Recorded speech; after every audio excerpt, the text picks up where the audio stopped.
Yay! Hey, we're back. All right. Hello, everyone. Been away for a while. It's been a while. Uh, but thank you very much for everyone and anyone who's been missing these live streams.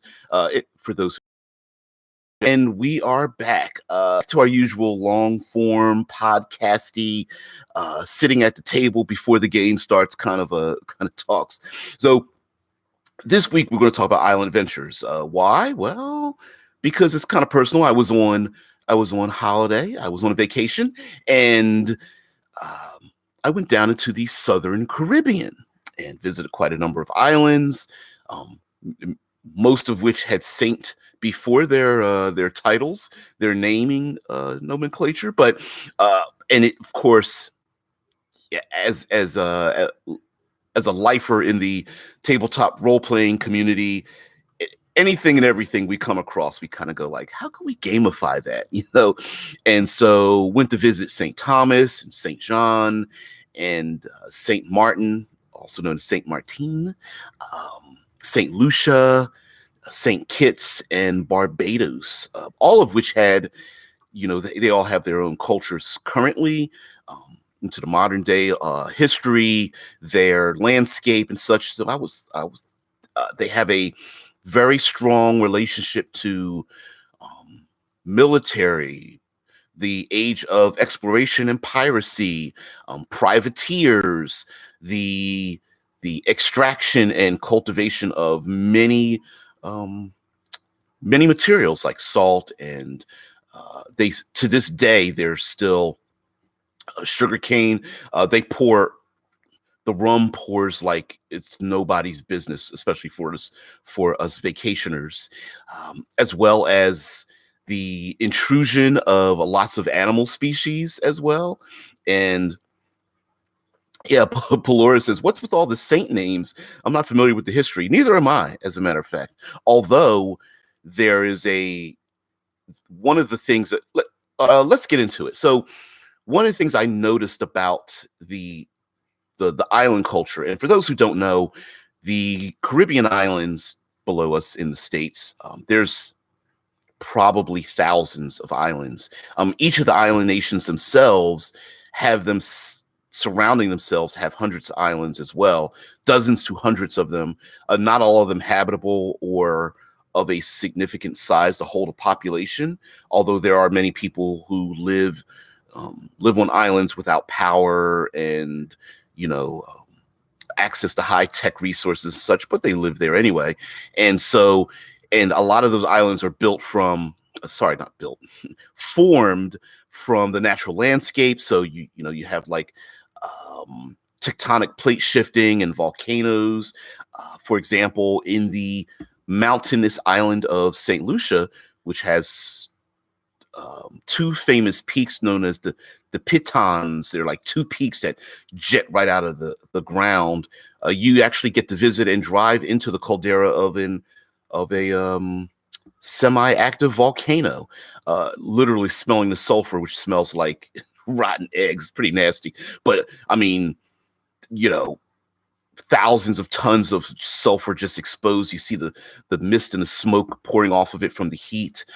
There are underground fissures where they say that the pressure is released constantly. So there is, it was back in the 1700s that it actually erupted, and they don't expect it to happen for another 400 or 500 years, they say. Although I think part of that was just part of the tourism part, like, oh, it'll be another 400 years. And you're like, that sounds about like right now.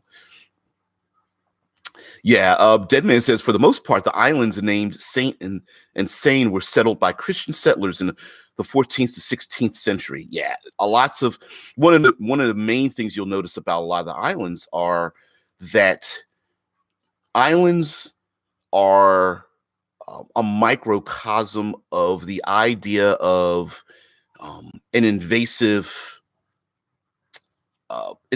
force, writ large and fast. So, for example, when, say, religion is brought to, when religion is brought to the islands, it spreads very quickly, especially when when brought with behind it money, guns, weapons, things like that.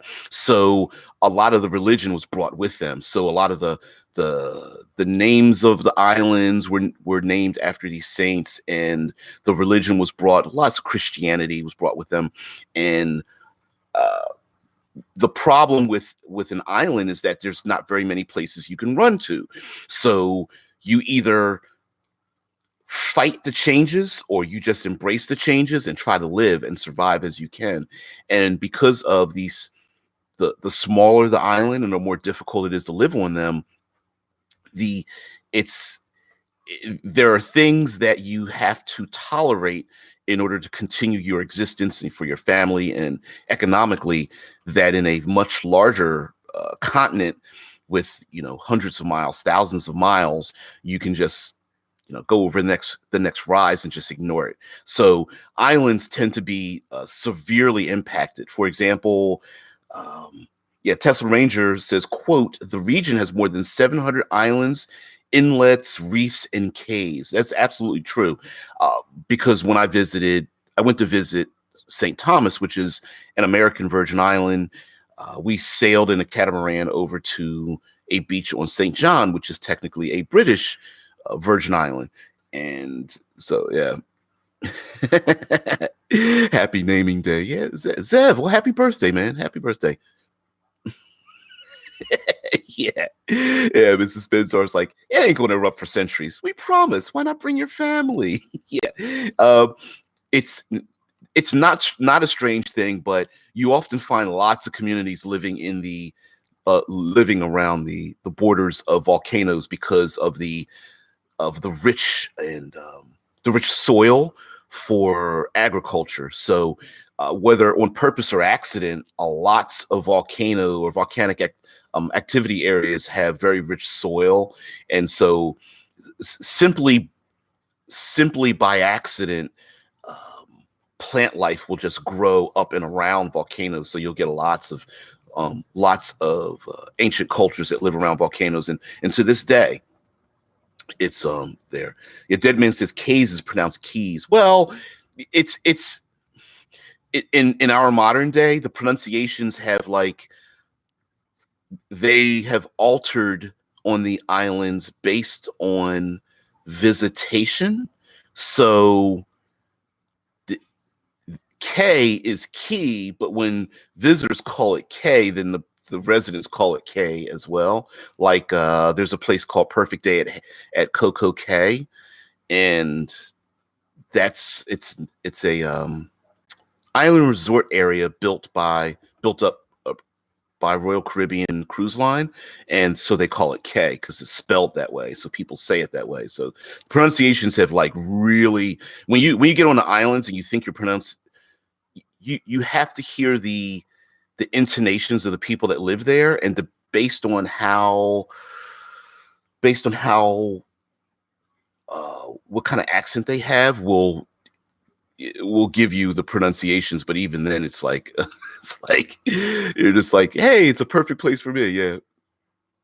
Yeah, Zev says we call this DBJ's excuse for mispronouncing it. There is no mispronouncing things. That people pronounce things, and then that's the way they are until everyone starts to go. Until all the people who say that's wrong start to fade away, and all the people that say it's right are like, yeah, that's the new way. Because believe you me, I was there and I was like, I don't want to mispronounce the name of the place. I'm living here. I mean, I'm visiting here. I don't want to offend anybody. And then you're like, wait, what?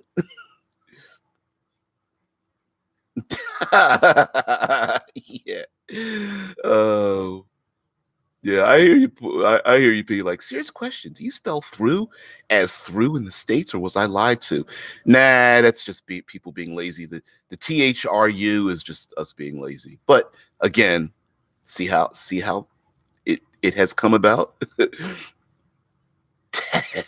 Yeah, Scott posed like, your pronunciation is always right somewhere, which is always the case. And also, you could um dipping into a little bit of what we're going to talk about next week when it comes to cultures and such, are you might be able to tell the difference between visitors, natives, young and old, by the names they call things. So if you really wanted to add some detail into your world, if you really want to add some detail into your world, you could have things pronounced in various ways based on the NPCs that the PCs meet, so that when you as the DM start to pronounce and or mispronounce your own locations and um, monuments and rivers and coastlines and things like that, there might be a way to differentiate, say, some of the elders versus some of the young folk, or the pirates that have landed on the north side versus the original settlers that have been thriving on the south side, or something like that. Yeah. Yeah. Mrs. Fenzar says volcanoes are fertile due to the nutrients that active ones spew into surrounding lands. As a matter of fact, there are black sand beaches. Found some on St. Kitts, they were pointed out to us, where the black sand has been pounded by the ocean. And of course, the black comes from the high levels of carbon and other minerals that were spewed out by the volcano over time. And the the classic idea of a volcano with, the big peak, the smoke rising out of the top of it, and a molten mineral spewing out the front. That's a very common thing that we see, but volcanoes are active in far subtler ways more often. So they flow under the ground and they spew up. Volcanoes underwater are a big thing as well.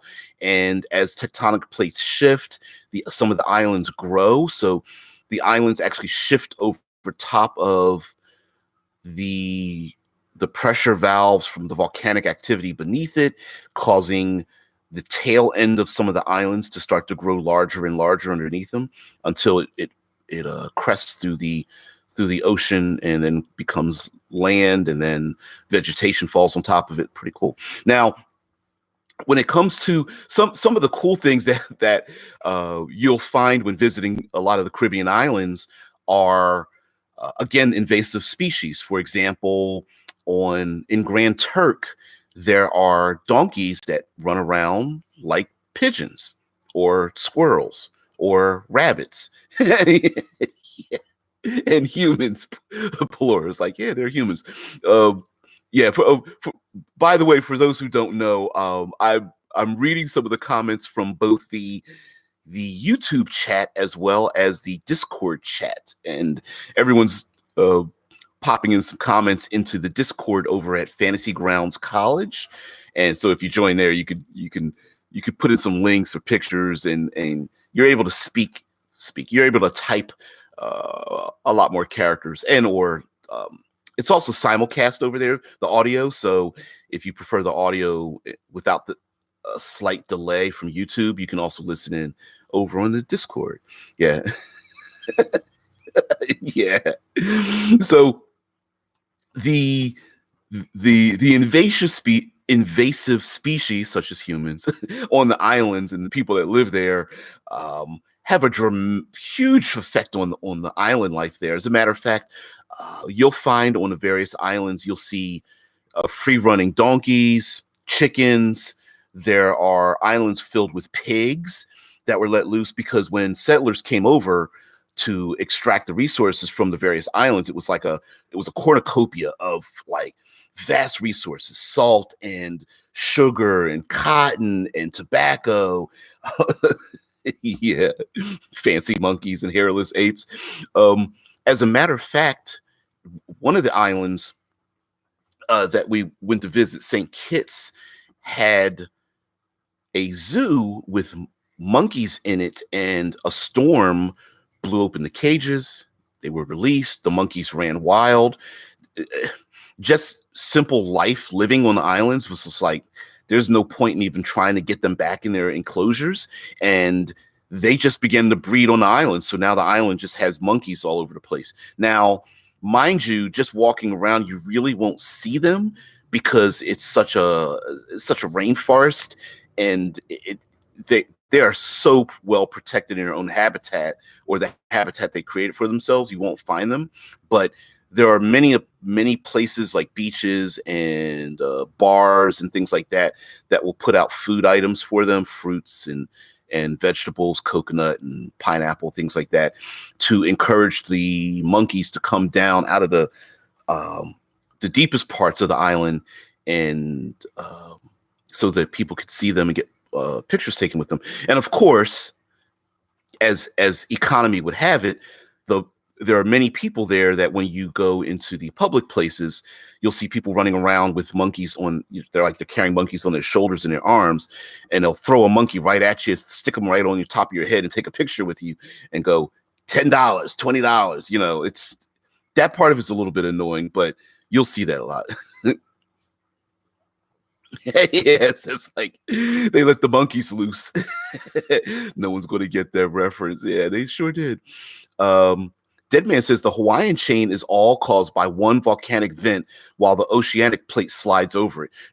That's absolutely true. As a matter of fact, for a little while in the news, they were talking about the community that had to evacuate the trailing edge of the Hawaiian Islands, caused simply by that common event where the volcanic activity spews up and starts to create the longer Hawaiian island chain. Yeah, that's very, very, very true. And, based on the culture, like some of the people were, of course, the island people of Hawaii were like, well, this is a normal thing. I mean, it's something that does happen because it normally happens. It's just part of life, where other people are like panicked and I'm not going to move. And it's kind of weird how people get. Mr. Spenzaw says you can really capitalize on the bizarre resources that are available on distant shores and campaigns. Spices are taken for granted. Sugar is something that nations went to war over in the past. You're absolutely right. The underlying theme during the age of piracy was that the resources that were found in these tiny Caribbean islands while on the islands, was basically worthless, in the sense that, sugar cane and tobacco and salt and, other resources were pretty common. Like, you could just walk around and pull fruit right off of a tree. Its value on the island was just like, nah. But when you take that resource, it's supply and demand, right? You take that resource and you ship it across to Europe, and it's like, whoa, this is sugar and salt was literally it's worth its weight in gold at one point, and well, even till today, right? It's got a value to it, and that value, how high that value is, it makes people do some pretty violent things to get it, and when those resources were uncovered, it was just like, oh, we're going to find an island of our own. And so a lot of the Caribbean islands, although today they have their independence, a lot of them have their relationships to a lot of the European nations. French, for example, the island of St. Martin is divided into the Dutch and French sides. And although they literally, the island is just one island, there is a division. There's a clear division that the French side is associated with the French people and the Dutch side is independent, but the French side is not. And so they even say that if you call, although there's no border per se, you can just drive your car from one side to the other. They are completely two different nations. They have their own police and infrastructure and tax base. And if you make a phone call from one side to the other, it's considered a long distance call. So it's kind of, it's strange how that worked out, but that's the way it is. And even monetarily, things are different. Now, of course, being so close to the States, all the islands take American dollars, but even financially, things move up and down. Pelora says, I've seen some pretty violent children trying to get at sugar. Yeah. Hey, there's some violence associated with adults too, although when that sugar is fermented into rum, yeah, it flows by the gallons on the islands. Nearly every excursion I took, they had free rum punch. It was rum plus something else, and they just poured it down our throats. It was crazy. I know. Uh, my that image of dirty crotch goblins is pretty. Maybe I'm getting an image you're not getting, or maybe I'm getting the image you actually actually meant. Um, yeah, Zevron says, I forget, do people on islands need to desalt water to drink it?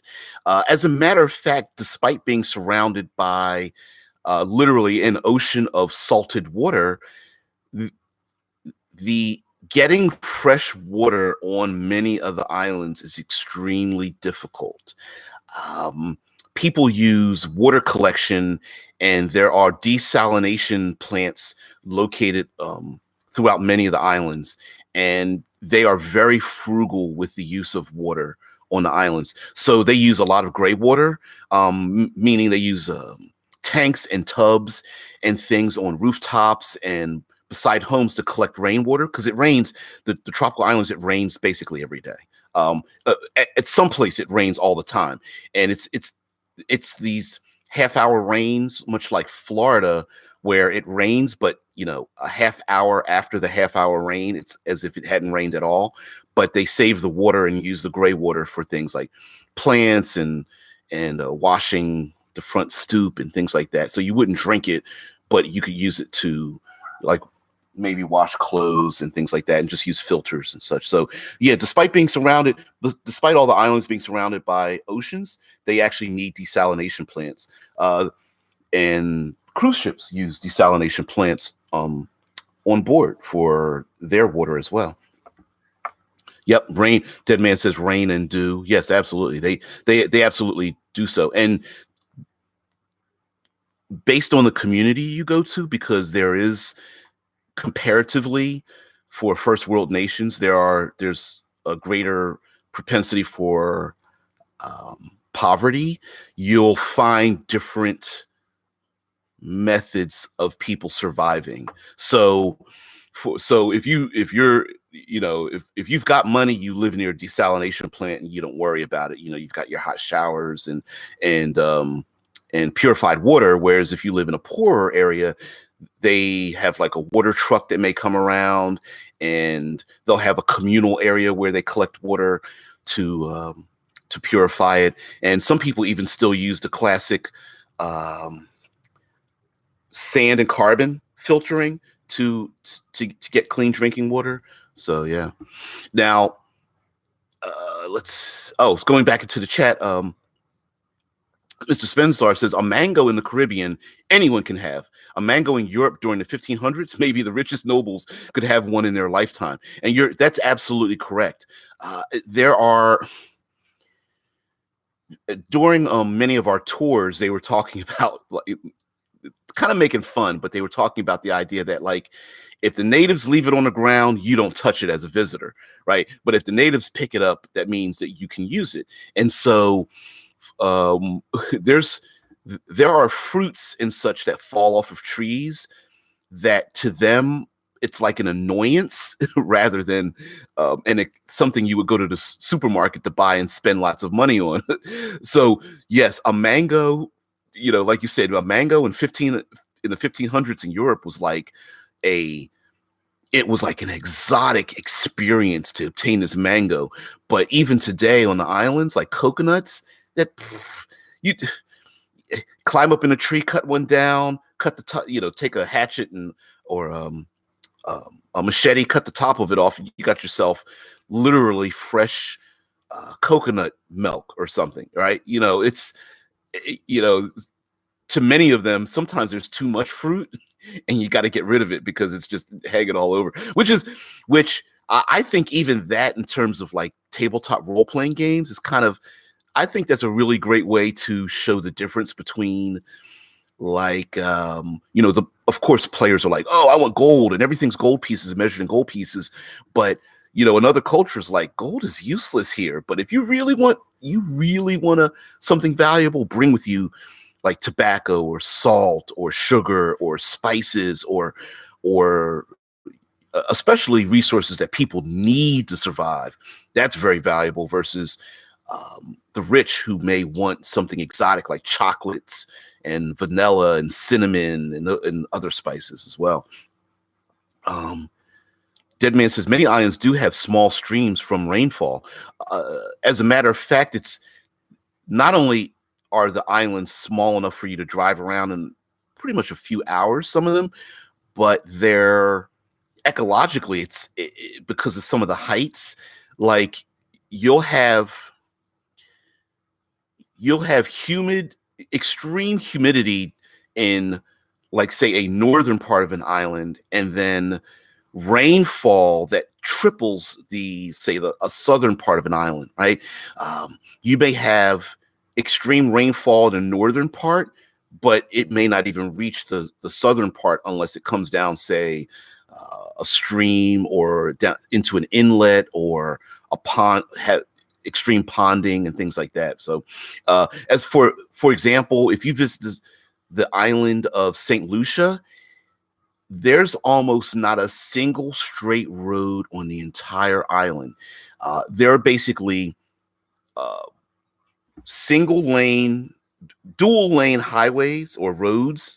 You call them highways, roads all over the island, and it's literally just road and sheer cliff. That's it for hours everywhere you drive, and it's constant rises and falls in elevation. And I'm very sensitive to pressure changes, and my ears popped the entire time. We would go up and down easily hundreds, if not 1,000 feet at a time over hours. I took a 6-hour top 10 locations on St. Lucia, and it was disconcerting, very, very much so.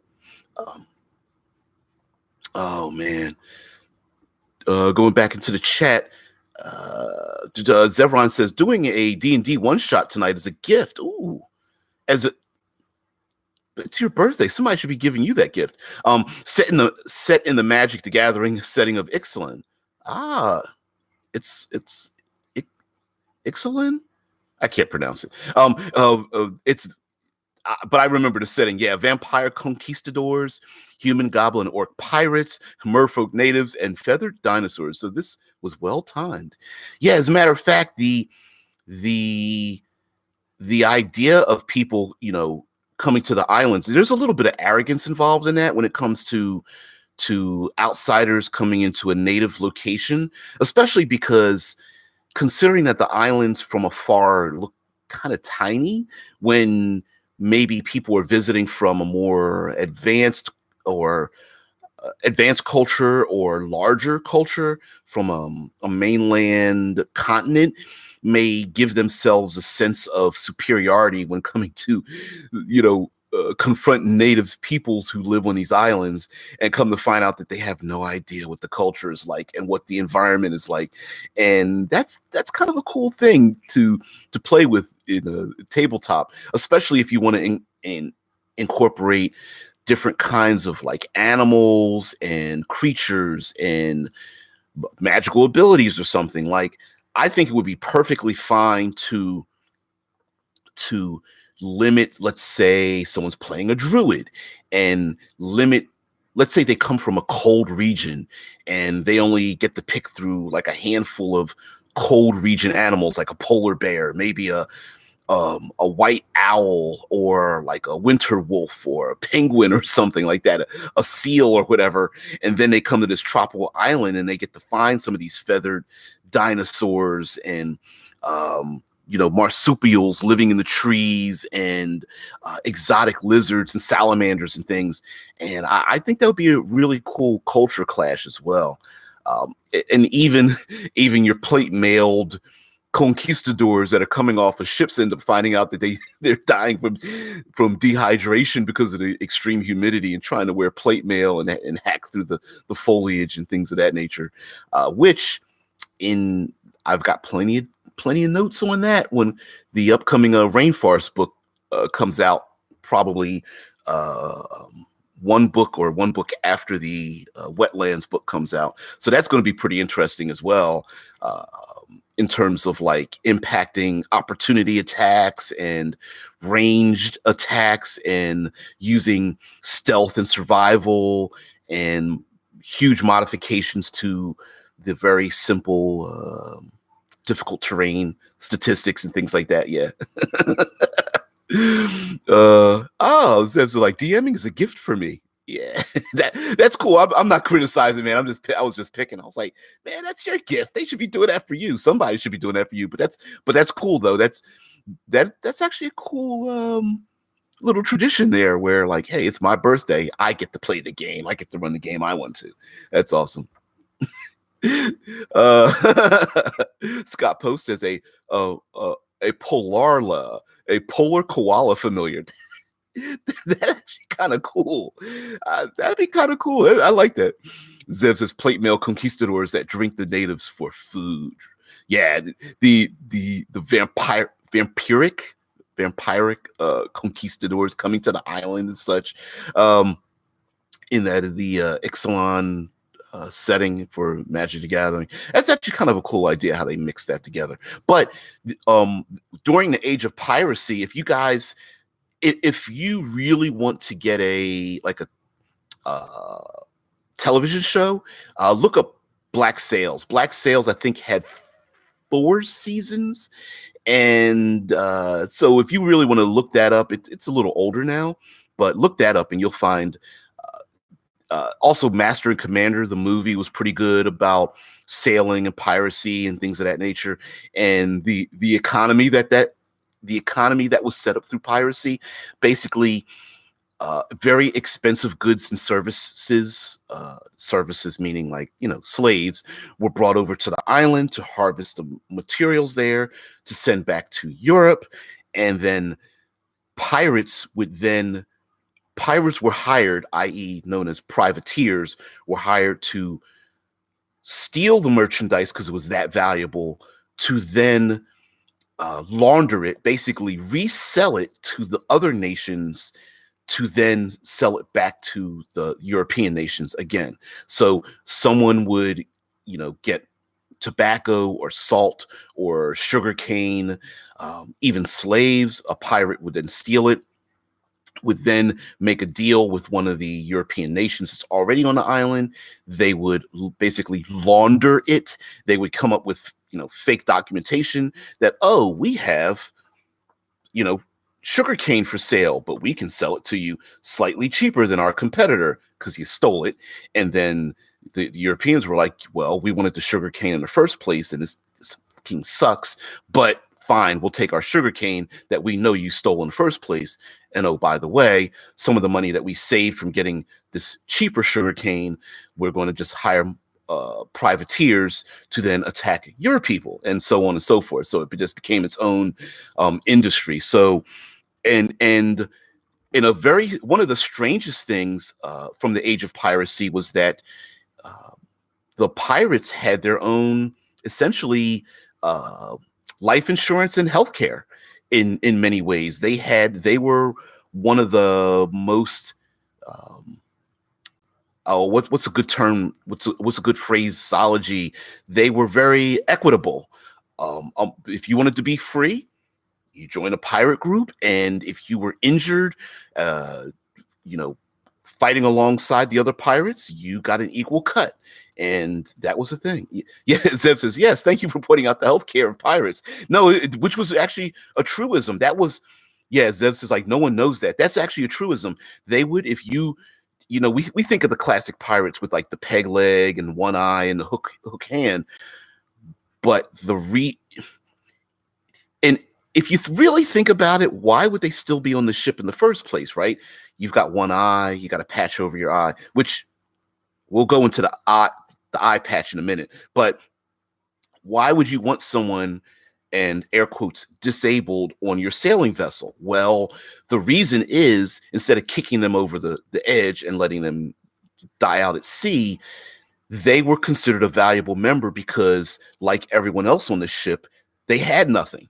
And so, hey, if you lost your finger or your hand, or you got stabbed, or your lung collapsed, or you lost an eye, or you suffered a brain injury, you got the same cut as everybody else, and you just took on another another position on the ship. Maybe you sat in a crow's nest, or you cooked the food, or you helped the other injured, or you divvied out supplies or things like that. Yeah. Scott Poe says you want your pirate crews to be unionized. Absolutely. If I The unionization probably came about because if you didn't, you would eat each other alive. There would be mutiny all the time, which was a common enough thing as well, right? You didn't sign a contract. You only survived on the sea if you worked together. And so working together meant you played together, which meant you shared together. So that's pretty interesting. Deadman says there was also Pirates of Darkwater. I I never heard of Pirates of Darkwater. I'm going to check that out. Um, Mr. Spencer, I see your hand raising up in class. You're like, oh, I know this one. Eye patches were so you didn't go light blind when you went below decks. Rather than deal with the minute of your eye adjusting, you just wore an eye patch. Hell intimidating though. Yep, Tesla Ranger's like, yep, that's exactly right. They wore, and Mythbusters proved that myth that it's true. You wear an eye patch, you could see out of both eyes. They wore an eye patch so that when you were above decks during the daylight, your unpatched eye could see in the daylight. And when you went down below decks, since the only way to really see was through candlelight and lanterns, which was very dim light, you closed the unpatched eye and lifted the patch up on the closed one because it was adjusted to the dark. So you didn't actually have to close the patched eye. You just left your eye open, but it was stuck in the dark. And so you didn't have to wait that minute because you couldn't wait a minute if you're being like boarded or blasted with cannons and things like that, or you needed to help an injured ally or whatnot. Animated series by Dan Bluth, former Disney animator. I did not know that about the Pirates of Darkwater. I'm gonna look that up. All right, I will. Zevron says Blackbeard would put incense around his clothes and in his hair, cap so it wouldn't actually burn hair, and would light it on fire to intimidate his captors so they would give up the goods. Yeah. Now, the idea of like legends and conspiracies and dark magics and things like that, I'm sure swirled all around these Caribbean islands during the age of piracy, right? You have a clash of probably dozens, if not hundreds of different cultures coming together, and the combinations of cultures create themselves. Come on, bring the toy there, kitty. Come on. Thank you so much. Yeah. Yeah, the cat beckons. Yeah, I would normally leave the cats out, but they would be screaming. You would, if they don't get to sit next to me, they in the other room, they'll be scratching at the door, screaming during these live streams or early in the morning, my time. But yes, the clashing of cultures, I think, would be a really great way to incorporate into a tabletop game, much like let's take some stereotypes like voodoo. We could take cultures in our own world, like the hoodoo voodoo culture, and that mixed with, say, the classic colonial European settler mixed with Spanish conquistador, and by mixing them and blending them together, they could both blend together reasonably, and then you have a clash of them coming together. And the idea of status would be measured by individuals going native versus having loyalty back to their home countries, and who do they follow, and finding out, like, for example, you could have, I don't know, lizard folk or orc clans on the islands, and everyone thinks they're bestial, but then the PCs actually meet them, and you come to find out that they're just trying to protect their families or protect holy ground, or they are in service to elemental elders or ancient gods or something. And islands are a great way to make like a microcosm of things. So, for example, let's say you have like the Caribbean islands, they're like You can have an archipelago of different islands, and you can have different beings live there. Lizard folk live on one island, and merfolk live in a lagoon around another island. And even on each island, you could have people who live in the upper reaches of the jungle mountaintops that are, capped by clouds. And then you could have different people live in coves or grottos or lagoons. And it's a great way to mix aquatic and land-based creatures as well. And you could even reskin a lot of them. So instead of like aboleths living in the deep oceans, maybe this aboleth is able to come upon land, or lives in a semi-submerged cove or something, and has both merfolk and land-based beings worshiping it or something. Yeah, cave aboleths or something. I mean, why not have them, crawling along the ground, and giving them maybe a different look to them. It pretty scary to go hack your way through a jungle and you see these instead of roots, you see the roots start to move and they're really tentacles, and this one mysterious eye comes out of the is there in the darkness, and someone holds up their lantern, or they're like, squeezing their eyes, like trying to peer into the darkness with their dark vision. And the one human without dark vision is like, what do you guys see? I don't see anything. And all the other races are like, I see the eye and I'm being hypnotized. Oh no. Oh man. Let's see. Tesla Ranger says Q ships in the 1670s. The HMS Kingfisher was specially designed to counter the attacks of Algerian corsairs or pirates in the Mediterranean by masquerading as merchantmen, hiding her armament behind false bulkheads. She was also provided with various means of changing her appearance, which was a no-no at during the age of piracy, but which was done very often to hide the ship and its intentions, right? Oh, we're just an unarmed merchant ship, and then all of a sudden they pull out all their weapons and such. They kind of did that a little bit in the Black Sails show by stealing ships, because of course they would board the ships and either burn them and sink them, or hey, our ship is smaller and not as maneuverable, let's take this other larger ship with greater sails and maybe force everyone to walk off the plank or something like that. Pretty cool. As a matter of fact, when I was down in Barbados doing some snorkeling, which is really cool, got to see a sunken ship. We're going to talk about sunken ships as well, but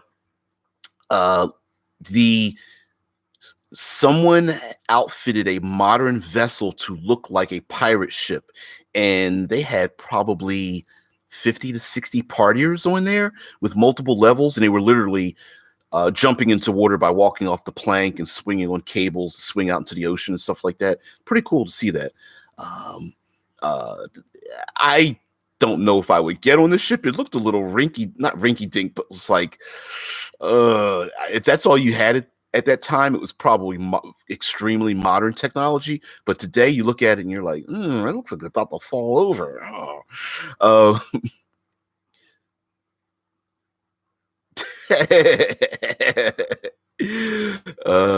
Zebra says, the way it was told to me, pirates are drama majors that really get into theatrics. Well, the theatrics builds into that intimidating presence, much like you guys talking about Blackbeard's alighting his beard and adorning himself with incense, and the pirates walking around with 4 to 6 pistols that were already loaded, because they were all one-shot pistols, right? Not one shot, but took a long time to reload. And of course they have rapiers and hatchets and such, coming from a lot of the pirate ships were made up of people from different cultures. So racially they were mixed, and their accents were all strange. And if you were someone who only came from a small area, which most people did, only came from their exposure to different people was limited. If you came from Spain, all you knew were Spaniards, and then all of a sudden you see native peoples from the islands and Africans and other Europeans and then native people that were mixed together, and uh, you hear all these different stories, and they're eating strange foods and such. And I'm sure there you could find a ton of medicinal elements on the islands, which is another thing that you can add on in a tabletop game. Instead of your typical like potions and scrolls, you could have the idea of cultivating medicinal remedies and other concoctions. And so instead of like air quotes treasure in the classic sense, your druids, your rangers, your other character classes, your outlander background characters might have to go searching for maybe certain supplies and such. You could even subdivide some of the medicinal things, like maybe there's one type of dried fruit or leaf, or like an aloe plant that you can use on burns or cuts and such. Um, yeah, Mr. Spenzar says, the real value of the islands are the reagents that the casters can use. Yeah, as a matter of fact, you could even alter maybe some of the magic based on the material components that are only available on the islands, right? What is it? Bat guano, classically bat guano used for a fireball, might be a little bit different from the bats in the caves on the island versus maybe the bat guano captured from the bats that live under the belfries of the towers in modern society before the PCs get to the islands or something like that, right? Um, uh, Zip's like, where did my comment go? Uh, hmm. There, I see it. Zip says excuse me, flying friendly colors. Since most ships are impossible to see their crew until they are within boarding distance, most ships were colored to denote loyalty. Also made piracy easier. Yeah, and of course there is the language of, oh, why did my you know what, your comment could have been blocked by YouTube there, Zev, honestly, because it probably denoted slavery involved in it. It's possible YouTube might have chomped down on it. But we're talking about it, so I can talk about it all I want to. The the escaped Irish, now Mr. Spencer says escaped Irish slaves must have thrown everyone else for a loop, their accent versus the other English speakers. Yeah, and even yes, it was like, well then. But you are correct. As a matter of fact, if I'm not mistaken, wasn't it true that the northern Europeans ended up were taller, like the Viking, I'm talking like Viking era time, that many of them were taller and broader than their southern counterparts, which might have made them go like, what the hell? Because they were known as like considered giants and such. So yeah. Now, Deadman says Q ships, also known as Q boats, decoy vessels, special service ships, or mystery ships, were heavily armed merchant ships with concealed weaponry designed to lure submarines into making surface attacks. This gave Q ships the chance to open fire and sink them. The use of Q ships contributed to the abandonment of cruiser rules restricting attacks on unarmed merchant ships, and to the shift to unrestricted submarine warfare in the 20th century. Well, see what happens when you start changing things around. And Mr. Spencer says, Firbolgs as a concept is taken from the incredibly tall Irish. You aren't wrong. Okay, yeah, I thought I remembered hearing about that. All of us brains filled with information, but much like the movie 300, and follow me on this one. Much like the movie 300, you could imagine that although in our modern day we know that those things weren't true, for the people at that time, their imaginations would have probably made the movie 300 what they actually saw then. So in our tabletop experience, we could actually say, if you have your amalgam of of our real world into this island adventure that you want to do. Maybe these Irish really are giants. They're really, hill giants or stone giants or something like that, right? Like you could actually say, well, they really are giants, or those people really are cannibals or something. Instead of cannibalistic people, maybe they're ghouls that live out in the jungles or whatnot. And and of course, when it comes to like the tropics and things like that, in the age of piracy, we can reskin anything we want to. For example, instead of scurvy, maybe people become chokers or something. Or if someone dies at sea, you have to give them clerics have to give them last rites, or they will arise again as ghosts or sirens or something from the deep oceans to hypnotize and attack the ships at night, luring members of the crew over the edge into the water or whatnot. Zev's like, quote, like the movie 300, and me raising an eyebrow with confusion, interested to see where this goes. I like to do that sometimes, though. So you guys know, I have a habit of going like, okay, we're going to talk about cauliflower and tube socks. Hold on, just follow me on this, right? Yeah, right. Zev says, you started something with the cook? You, you got thrown off. You depend on each other for profit and survival, and your petty grievance is a hindrance. You know what? That's also a great way to limit some of the murder hoboism in gaming when it comes to the age of piracy and ships and such, because players, we know player characters, and there are some players, maybe not everyone so much nowadays, but there are some players that are like, oh, I know this person is an NPC, and I know my character is 8th level. I can easily kill the 0 level human being. It's not a big deal. And whatever, it's an NPC, I'm gonna just kill and cut their throat and steal their stuff, right?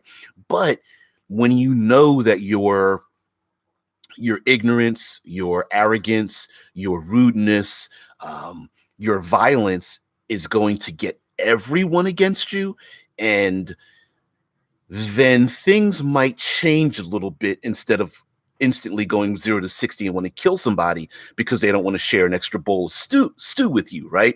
So everyone having to live on the ship with all of their quirks and all of their attitudes and stuff, sometimes you're just going to have to swallow it down, keep your attitude to yourself. And maybe that's why the successful pirates cultivated people who had attitudes that would work together. You had to work together. You had to say, you know what? I snore I snore when I sleep. The other people don't like me snoring. So, everyone else tries to find out a way to keep me from snoring because it annoys everyone else. And if I can't figure out a way to solve it, or somebody else can't come up with a warm tea for me to drink at night, my ass is going to have to go, because the other 35 people on the ship aren't getting their rest, right?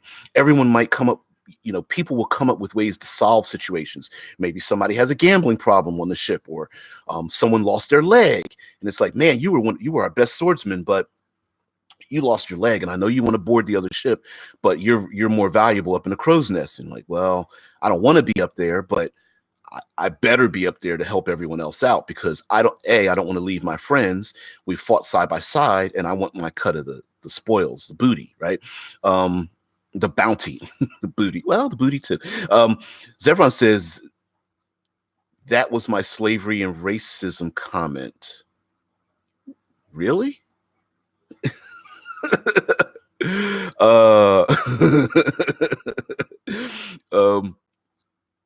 Mr. Spencer says, I've been building a sort of arcane colonialism setting. Part of it is the reagents that can be used in the cultivation of new spells, rituals, and potions. Gold isn't going to be the currency of the land.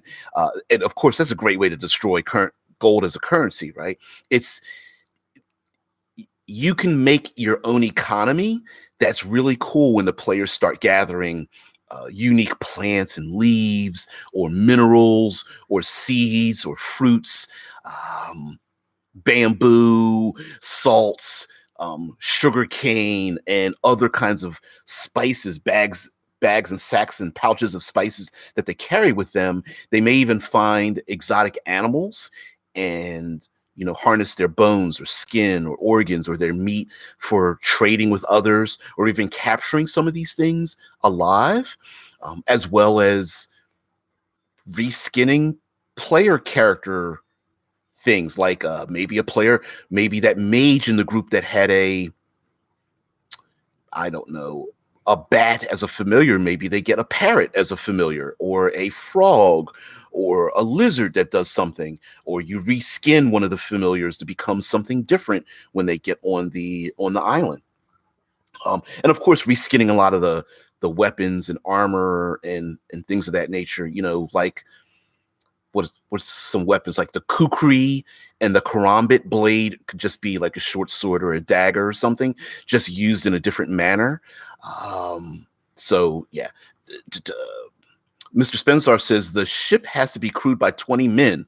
The party is 4 people. If you kill the crew, which you totally can at 8th level, still can't pilot a ship effectively. Hell yeah, right? Also, I like to make the you know me, I'm the self-appointed third pillar-ist of exploration and RPG community, right? So when people complain that my monk isn't as effective as the wizard in the group with their fireball, I make the point, sure, unless you're on a sailing vessel, right? Because then the wizard only gets to use a fireball once, right? But the monk gets to kick ass anytime they want to when they get boarded by people, right? Yeah, the wizard's like, I'm going to use a fireball because we're being boarded by, I don't know, pirate orcs or something. Great. Okay, you've killed all the orcs and you set fire to your sails and the ship gets ready to sink and you know what I mean? Mrs. Spencer says, anchor duty, rest in peace, Doug. No. Hey, what if you're like a warforged? What do I get to do? You get to act as the anchor. That would be hilarious. Zeb says, in my setting, players are after a gem-like material as treasure. They are eggs of a giant beast. Ooh, that's a great way to mix the two together, right? Like the eggs are like gemstones of some sort, and maybe a ritual or a certain set of circumstances will hatch the eggs, like heat or buried in the ground or a combination of, set inside of like a powdered material or something like that, or hidden in the nests of some kind of bird-like creature. That would be really cool. And maybe those eggs can last, because they're gemstones, can last for dozens to hundreds to thousands of years before they are viable, which might be a thing as well. Mr. Spencer says, exactly, DBJ. I've actually been sorting the difference between trappers and skinners, people who capture the new flora versus people who kill and take the valuable pieces from the dead. Ooh, that might be another little trick to pull from, right? PCs go onto island. Ooh, the Heraldrix is leaving. All right, baby. All right, have a great day. You too. Love you, baby. That initially the PCs meet one culture and they're like, you know what, if you kill these and fill in the blank, right? Kill these birds or animals or cut down these trees or dig up this material, or whatever the case might be, gather these flowers or whatever. It has the value to it. And the PCs are like, great, we'll climb up in the trees or kill the thing or whatever and steal it. And their packs are full. And then they meet another group that's like, dude, let's say there's some kind of like bird or something, and the PCs kill the bird to get the feathers, but then those birds were actually the food for another beast, which now starts hunting people because there are no birds for them to eat. And that is a very common thing on these islands that severely affects the ecology, that if you disrupt the ecology, it'll just turn it over into something else, much like how rabbits were brought to Australia, the monkeys and pigs and donkeys were brought to many of the Caribbean islands as well. Zev says the eggs are fantastic for spell components because the creatures that birth them are magical, so the demand is high. Ooh, that might even affect the magic. Could you imagine? But before I end this, imagine finding the eggs, which are somewhat descended from different dragon types, so that if you find a green dragon egg, it is not really from a dragon, but descended from them, that using the green egg causes the spells that are launched to have a green dragon effect. So instead of a fireball, it's like an explosive poisonous or acidic gas or something like that, right? And only using that component changes it. I would embrace that wholeheartedly, especially if you had a world where your pyromancer is like, you mean there's no kindling around here? You're like, nope. Sulfur. Well, you can find some sulfur for your spells, but it's way up there, up towards that volcanic mountain.